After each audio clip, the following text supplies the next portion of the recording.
मंडळी नमस्कार. वीणा world travel कट्टामध्ये मी सुनीला पाटील तुम्हा सर्वांचे मनपूर्वक स्वागत करते. नवीन वर्ष म्हटलं की नवीन आशा, नवीन संधी, नवीन काहीतरी करायचं, नवीन रिझोल्युशन सुद्धा आणि नवीन ठिकाणी जाण्याची संधी ही तर आहेच. नवीन डेस्टिनेशन आपल्या समोर आहेत. हळूहळू जग तर उघडलेलंच आहे आणि आपल्या समोर एक ना अनेक असे खूप पर्याय आहेत की नक्की कुठे जावं. पार्ट 1मध्ये आपण जानेवारी 2022 ते जून 2022मध्ये प्रवास करण्याची ठिकाणं म्हणजे राजस्थान, हिमाचल प्रदेश, मॉलडीव्स, लडाख, जपान आणि कोरियाच्या चेरी ब्लॉसमबद्दल बोललो. आता आपण घेऊन आलो आहोत ट्रॅव्हल व्हिजन बोर्ड पॉडकास्टचा दुसरा भाग. या भागात आपण जुलै 2022 ते डिसेंबर 2022पर्यंत कुठे कुठे प्रवास करू शकतो अशा ठिकाणांबद्दल बोलणार आहोत. चला आता आपण जुलैमध्ये जाऊया. जुलैमध्ये ऑफकोर्स आपण युरोप बघितलंय, विव डन ऑल ऑफ दॅट, किंवा काहीतरी वेगळं करायचंय. So why not explore wild life. म्हणजे किनिया आणि तंझानियामध्ये तो मायग्रेशन म्हणजे तिकडची जी लोकल विल्ड बीस्ट असतात, ते अॅनिमल्स असतात, ते सेरेंगेटी टू मसाई मारा टू सेरेंगेटी ही आपली जर्नी कमेन्स करतात. सो हा जो पिरियड असतो जुलै टू ऑगस्ट, हा पिरियड ऍक्च्युली म्हणजे बरीच लोक जातात ट्रॅकिंगसाठी, म्हणजे त्यांना प्रत्येक ठिकाणी ट्रॅक करायला. So we can always plan a holiday की may be not full trekking, but तुम्ही त्यांना या ठिकाणी बघा. Like we said, it is a very natural phenomena. म्हणजे आपण त्या प्राण्यांना जाऊन सांगू नाही शकत की मी आलोय, चल माझ्यासाठी येऊन उभा राहा. येस, बट दिस इज म्हणजे ऍज पर नेचर हा पिरियड आहे जे ते एका जागेवर ना दुसऱ्या जागेवर फिरतात.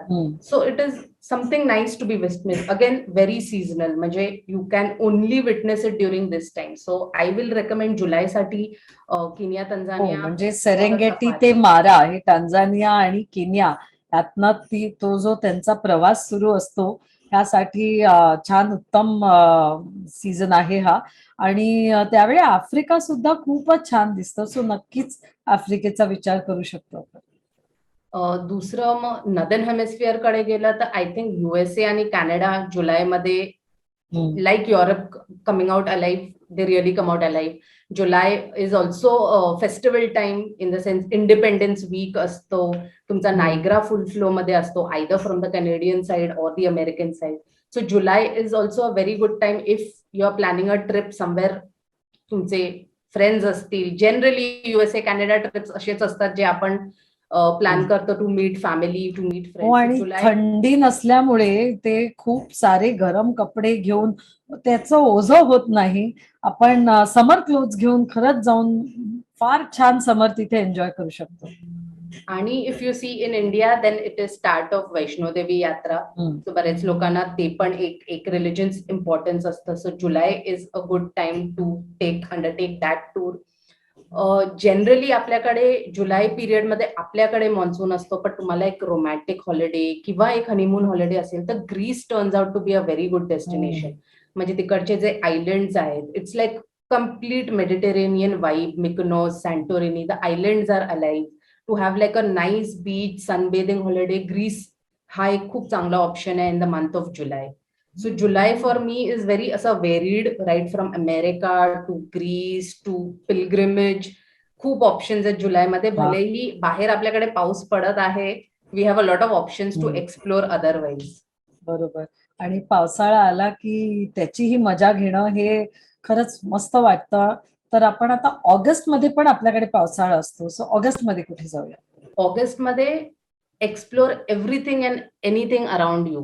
सो राईट फ्रॉम गोवा पावसाळ्यात खूप छान असतो. आपल्याला जनरली गोवाची इमेज असते एक विंटर डेस्टिनेशन किंवा बीच डेस्टिनेशन. गोवा असो किंवा केरला असो किंवा कर्नाटकाचे जे आपल्या महाराष्ट्राच्या जवळचे डेस्टिनेशन्स आहेत, दांदेली, गोकर्ण बीच, हे पावसाळ्यात एक त्याची लुक अँड फील असते. सो केरला पण मला ना आता हल्ली असं दिसायला लागलंय की मुन्नरला आपण समरला हिल स्टेशनला जायचो किंवा विंटरमध्ये जनरली कूल आहे म्हणून जायचो, बट पावसाळ्यात पण त्याचा एक वेगळाच ग्रीन असं सर्वत्र असं हिरवा पसरली आहे, एक वेगळाच वाईब असतो. सो आय विल से, आपल्या इथे पाऊस पडत असेल, मे बी आपण मोठे वेकेशन्स नाही घेत आहोत, पण हे छोटे छोटे destination to enjoy rains in India. बरोबर. आणि त्यावेळेला फार मोठ्या सुट्ट्याही घेतल्या जात नाही, पण ते शॉर्ट ब्रेक आपल्याला आरामात घेता येतात, वीकेंड ट्रिप्स करता येतात, शॉर्ट ट्रिप्स करता येतात. आणि आपल्या खास करून नेहमी मी पाहिलं जान्हवी की साधारण जुलै ऑगस्ट हे महिने असे असतात, आणि ऑगस्टमध्ये सुद्धा, जेव्हा आपण आपल्या मित्रमैत्रिणींबरोबर अनेक ट्रिप्स करू शकतो. कारण छोटा ट्रिप घेणं, एक शॉर्ट ब्रेक घेणं प्रत्येकाला शक्य असतं, पटकन जमतं. आणि तू म्हणाली तसं फार काही विचार न करता पटकन गोव्याला जाऊन आलो, पटकन कुठे कर्नाटकात गेलो, कोवलमला गेलो, कोचीनच्या जवळ, किंवा केरळामध्ये. असे छोटे छोटे ट्रिप्स करणं फारच छान ठरतं तेव्हा. सो नक्कीच चांगले आयडियाज दिले तू. आणि पावसाळ्याची मजा घेणं हे पण खरंच छान आहे. कारण मला आठवतं, इव्हन मुन्नारमध्ये असो किंवा आपण कूर्गमध्ये असो, ते कॉफी आणि टी प्लांटेशन मध्ये फिरता फिरता जेव्हा सगळे ढग खाली उतरतात, तर काही म्हणजे औरच मजा येते त्यात. खरंच मजा येते. माझी लिस्ट आय डोंट नो, आता मला लीव्ह तुमच्याकडेच अप्लाय करावी लागणार आहे. बट मला ते बघूया, आपण पोहोचायला त्याच्याबद्दल ऑफिसमध्ये बोलूया जान्हवी. पण आता आपण जाऊया हे सप्टेंबरकडे, की सप्टेंबर हा महिना जो आहे, हा साधारण असा मधला महिना वाटतो, कारण कुठलेच त्याचा हाय सीझन असा नसतो. आणि एक छान सुंदर हॉलिडे आपल्याला घेता येईल. सो सप्टेंबरमध्ये कुठे जाऊ? सप्टेंबरमध्ये ऑफकोर्स आपण थोडेसे बरेच लोक ऑक्युपाईड असतो, कारण आपल्याकडे गणेश चतुर्थी असते, घरात फेस्टिवल्स असतात. बट आपण डेफिनेटली या पिरियडमध्ये छोटा ब्रेक, कारण घरात कधीही काही फंक्शन किंवा फेस्टिवल असल्यावर you need that time to come back to sanity असं बोलतात. खूप your tired with things at home. So September एक छान महिना आहे to take a short break. So you can take short breaks close to the country. Sri Lanka is a nice time place to visit around this time. Maldives of course is again, म्हणजे Maldives एक थोडा पीक season start व्हायच्या आधीचा period आहे. So September is a very good time to visit Maldives. You can take just hotel breaks, म्हणजे काही नाही तर आहे त्या सिटीमध्ये पण एक स्टेकेशन घेऊ शकतो. म्हणजे तुम्हाला एक हाय टी ओव्हरलुकिंग मरीन ड्राईव्ह असं काही एक्सपिरियन्स घ्यायचं. सप्टेंबर बऱ्याच 5 स्टार हॉटेल्सचा एक लो सीझन असतो, मी त्यांचा ऑक्टोबर सीझन स्टार्ट व्हायच्या आधी. सो इफ नॉट कुठे बाहेर, why not just take a break, swimming pool enjoy करा, एन्जॉय दॅट ब्रेकफास्ट, रिसॉर्टचीच मजा घ्या. सो रिसॉर्ट किंवा एक हॉटेल स्टे घेऊ शकतो. So September basically trips around India, म्हणजे मॉल्डीव्स किंवा श्रीलंका, किंवा short trips around your city itself. आणि त्याबरोबर जान्हवी, मला असं वाटतं काही लॉंग ट्रिप सुद्धा आपण सप्टेंबर पासून करायची सुरुवात करू शकतो. कारण जर पूर्ण आपण जर सदर्न हेमिस्फिअर पाहिलं, दक्षिणेकडे पाहिलं, तर त्यांचे सीझन हे आपल्यापेक्षा उलट असतात. आणि जून जुलै ऑगस्ट मधली थंडी कमी होऊन त्यांच्याकडे सप्टेंबर पासून स्प्रिंग सीझन सुरू होतो. सो आपल्याला जर त्या हवामानाचा फायदा घ्यायचा असेल, तर ऑस्ट्रेलिया, न्यूझीलंड म्हणा, साऊथ अमेरिका म्हणा, हे जे म्हणजे भारतापासून थोडेसे लांब असलेले देश आहेत, तिथे सुद्धा आपण भेट देऊ शकतात. अर्थात मी मगाशी म्हटलं तसं प्लॅनिंग थोडं लवकर करायला हवं, पण सप्टेंबर हा या पूर्ण साऊथ हेमिस्फिअर मध्ये फिरण्यासाठी खूप छान वेळ ठरते. आणि नक्कीच तिथेही आपण जाऊ शकता. सो सप्टेंबरमध्ये असा अनुभव घेतल्यानंतर आता आपण येतोय परत, आपला फेस्टिवल सीझन सुरू होतो, गणेश चतुर्थी आलेली असते, त्याच्या पुढचेही सगळे सीझन सुरू होतात. ऑक्टोबरला कुठे जाशील? ऑक्टोबर बोलल्यावर आपल्याला तर दिवाळी, दॅट इज ती दसरा, दिवाळी आधी बघतो. सगळं. दसरा, दिवाळी आपल्यासाठी पण it's a holiday season, it's a festival season. तर यावर्षी वाय नॉट एक्सपिरियन्स दिवाळी थोडं डिफरंटली. तर आपण अयोध्याला जाऊ शकतो, तिकडची Diwali lighting is very famous. वाराणसीला जाऊ शकतो. सो अ क्वाइटर दिवाळी, असंख्य दिवे लावलेले अयोध्या पाहता येते दिवाळी. दिवाळी फुल of lights eight away from the noise. हो. सो अयोध्या किंवा वाराणसी हे खूप छान ऑप्शन्स होऊ शकतात अराउंड दिवाळी. म्हणजे दिवाळीची मेन लक्ष्मीपूजन हा इव्हेंट आपल्या घरी स्पेंड केल्यानंतर त्यानंतरचे 2-3 दिवस आपण दिवाळीसाठी बाहेर जाऊ शकतो. दुसरा सीझनल फिनॉमिना जो ओव्हरऑल होतो इज ऑटम, म्हणजे पतझड, किंवा तो the typical word for it is जेव्हा सर्वत्र आपल्याकडे ब्राऊन पर्पल लाल, पिवळा, ब्राऊन.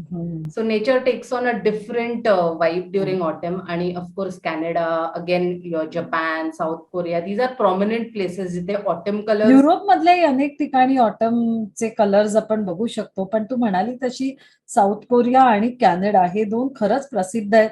आणि इथे ना मंडळी ते जे अर्थात सगळीकडे इतर ठिकाणी नॉर्थ हेमिस्फिअर, काश्मीरमध्ये सुद्धा, हिमाचलमध्ये एक पिवळा आणि एक ब्राऊन कलर तर दिसतच असतो, पण जो एक शुगर मेपल ट्रीचा लाल रंग असतो तो खरंच विसरता येत नाही आणि अतिशय सुंदर ऑटम कलर्स हे आपल्याला पाहायला मिळतात. सो त्यासाठी ऑक्टोबरचे पहिले 2 आठवडे किंवा मध्ये पण आपण जाऊ शकता. परत त्यासाठी एक ऑटम कॅलेंडर सुद्धा असतं. सो या वर्षी नक्की उन्हाळा कसा आला ह्यावर ठरतं की ऑटम कसा येणार, आणि आपण ह्याचं सुद्धा प्लॅनिंग करू शकतो. पण एक सप्टेंबर एंड ते नक्कीच ऑक्टोबर हा महिना हा ऑटम सीझन साठी सर्वात उत्तम ठरतो. आणि I think autumn is perfect, जे एक फोटोग्राफीमध्ये ज्यांना आवड आहे किंवा इन जनरल आपल्यासारखे ज्यांना असे एस्थेटिक फोटोज घ्यायला आवडतात, autumn turns out to be a perfect, म्हणजे the nature is your canvas in autumn.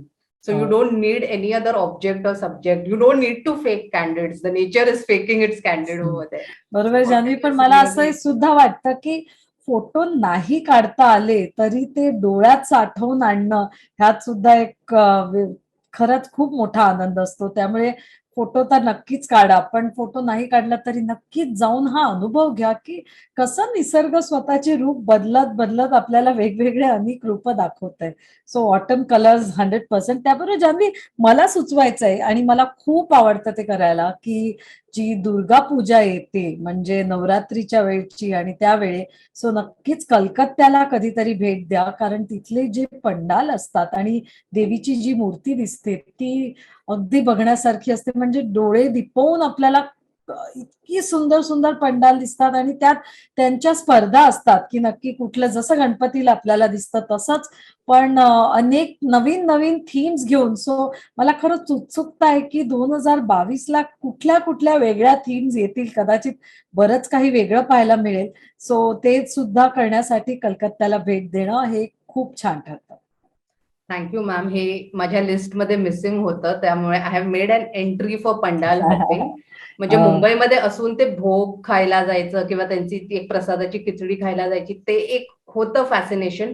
But मी ऐकलंय जे कलकत्तामध्ये तुम्ही बघाल that is real Durga Puja. So that is something of course experience केलंच पाहिजे. नक्कीच. सो आपला ऑक्टोबर झाला आणि आता आपण येतोय आपल्या शेवटच्या 2 महिन्यांकडे. सो नोव्हेंबर 2022 कुठे बघतेस तू स्वतःला? सो आता नोव्हेंबर मंथ मध्ये एंटर करताना आपल्याला ऑक्टोबर हीट वेन ऑफ झाली असते, कमी झाली असते, हीटची इंटेन्सिटी जरा कमी असते. आपल्या समोर डिसेंबर किंवा विंटर दिसत असतं, बट विंटर कोल्ड अजून नसतो. So November is like an in between month, not too hot, not too cold. आणि India is the best to be travelled around this month. Specifically आपले नॅशनल पार्क्स मॉन्सून मध्ये बंद असतात, June to September, almost few dates of October. November मध्ये wildlife पण परत जरा अशी रेस्ट करून it is there for you to view. So November is a nice month कुठेही इंडियाच्या नॅशनल पार्क्स मध्ये, बीट रणथंबोर राजस्थान, मध्य प्रदेशचे नॅशनल पार्क्स बांधवगड, कान्हा, पेंच, किंवा आपल्या नॉर्थ ईस्ट आसामचं Kaziranga. So very nice month to go wildlife viewing. November म्हणजे वेदर वाईज पण खूप प्लेझंट आहे आणि we enjoy the whole outing over there. Then November is also the time जेव्हा अंटार्क्टिकाचे क्रुझेस सुरू होतात. बरोबर. त्यांना एक खूपच असं एक जर्नी बोलतात, म्हणजे एक something you have to tick off before the year ends. म्हणजे तुमचा ट्रॅव्हल विजन बोर्ड बघता बघता यू थिंक काही सिग्निफिकंट नाही झालंय and this has to be ticked off. Then I think taking a cruise, an Antarctica cruise, is probably the best end to the year. 7वा continent हा visit करणं हे अविस्मरणीयच ठरतं आणि नक्की त्यासाठी भरपूर प्लॅनिंग सुद्धा लागतं. कधी कधी तर या नोव्हेंबर एंड पासून सुरू होतात, 1-2 क्रुझेस सुरू झालेले असतात, पण अंटार्क्टिकाच्या क्रुझेस या 1 वर्ष आधी सुद्धा बुक होतात. त्यामुळे खरंच जायचं असेल, कारण तो एक लाईफ टाईम एक्सपिरियन्स असतो आणि त्याच्यासाठी थोडी तयारी नक्कीच लागते. पण हो, डेफिनेटली अंटार्क्टिकाला जाऊन आपण व्हेल्स, पेंग्विन्स, अंटार्क्टिका आणि इतर सगळं काही खूपच मजा येते बघायला. आणि if Antarctica is something that you will still reserve for next year and you want something very calm, serene आणि नाईस, देन आपले हिल स्टेशन, साऊथ इंडियाचे हिल स्टेशन उटी, कोडाई, मुन्नार, म्हणजे ती निलगिरीची एक जी हवा आहे, एक रिफ्रेशिंग हवा आहे, just for a nice soothing break, हे हिल स्टेशन आपण विजिट करू शकतो. कारण नॉर्थ थोडंसं नोव्हेंबरमध्ये थंड व्हायला लागतं आणि नोव्हेंबरमध्ये हे डेस्टिनेशन खूप प्लेझंट आहे. म्हणजे सकाळी तुम्हाला sun, you feel sunny, but ती हीट अशी असते की एक छान कूल ब्रीज पण आहे and there is sun on your face. So these destinations turn out very good in November, म्हणजे हिल हो. स्टेशन ऑफ उटी, कोडाई किंवा मुन्नार. बरोबर. हिल स्टेशन असो की मग अंटार्क्टिका असो, आपण नक्कीच आपला हॉलिडे प्लॅन करू शकता. आणि इथे मला सांगायचं आहे की अंटार्क्टिकावर आपण एक वेगळा पॉडकास्ट मंदिर बरोबर केलेला आहे. सो तो सुद्धा ट्रॅव्हल कट्टाच्या लिस्टमध्ये तुम्ही जाऊन तोही ऐकू शकता. पण जान्हवी, आता आपण बोलता बोलता वर्ष संपत आलं, म्हणजे 2022च्या शेवटच्या महिन्याला आपण पोचलेलो आहोत. सो शेवटचं तुला काय सांगावंसं वाटतंय, कुठे जावं डिसेंबरमध्ये? इन जनरल पर्सनली मला तरी वाटतं डिसेंबरला एक एक हॉलिडे वाईब असतेच. Even if you haven't plan anything, just डिसेंबरमध्ये आल्यावरच आपल्याला एक एक because of holiday season, may be ते क्रिसमस, नाताळ आणि ऑल ऑफ दॅट फेस्टिव्हिटीचा एक जो वाईब असतो, generally December feels like the best month. Though end of the year आहे, it feels very calming, soothing, nice holiday, taking break with families. So for तुम्हाला काही वेगळं करायचं असेल, then I will recommend try some winter snow activities in India. So like I said, you could also do that in January, February, but December मध्ये fresh snow असतो, तर तो fresh snowfall enjoy आणि करायचा सुरुवात असेल, झालेली असते विंटर स्पोर्ट्सची.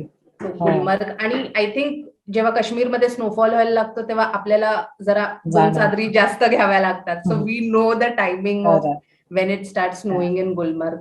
So, आणि you don't need to be a professional. म्हणजे small children are doing those snowboarding activities. You can just learn on the job. तिथे ट्रेनर्स असतात आणि just for the fun of it. So, Manali, Himachal किंवा औली. बर्फात खेळण्याचं आपलं स्वप्न पूर्ण होऊ शकतं डिसेंबरला. खरंय.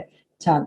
सो दॅट इज समथिंग, म्हणजे तुम्ही टिक ऑफ करू शकतात. काहीतरी मला करायचं होतं and the year has ended and I ticked this activity off. So some winter snow fun activity in India. Otherwise Europe in all its glory, म्हणजे Christmas markets enjoy करायचे असतील तर नथिंग लाईक व्हिजिटिंग युरोप. म्हणजे तो charm of it can only be experienced. म्हणजे आता किती जान्हवी, हे बऱ्याच ठिकाणी दिसतं युरोपमध्ये, पण त्यातल्या सुद्धा 1-2 देश आहेत का जे तू रेकमेंड करशील की छान क्रिसमस मार्केट पाहिजे तर इथे जा, असे काही?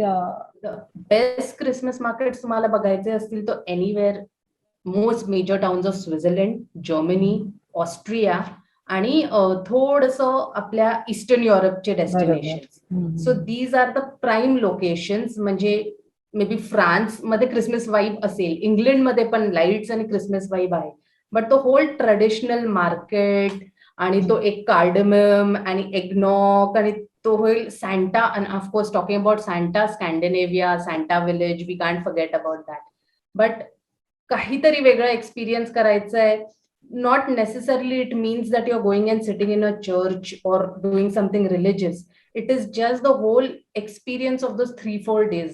राईट फ्रॉम म्हणजे एक फनफेअर सारखं वातावरण असतं असं म्हणायला हरकत नाही. आणि त्या थंडीत आपण त्या मार्केटमध्ये फिरतोय आणि सगळीकडे आनंदाचं वातावरण असतं.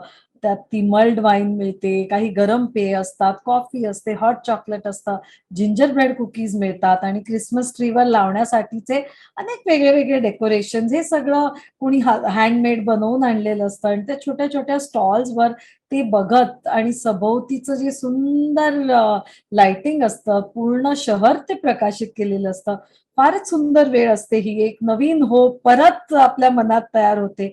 अर्थात यावर्षी सुद्धा तसंच आपण पाहिलं.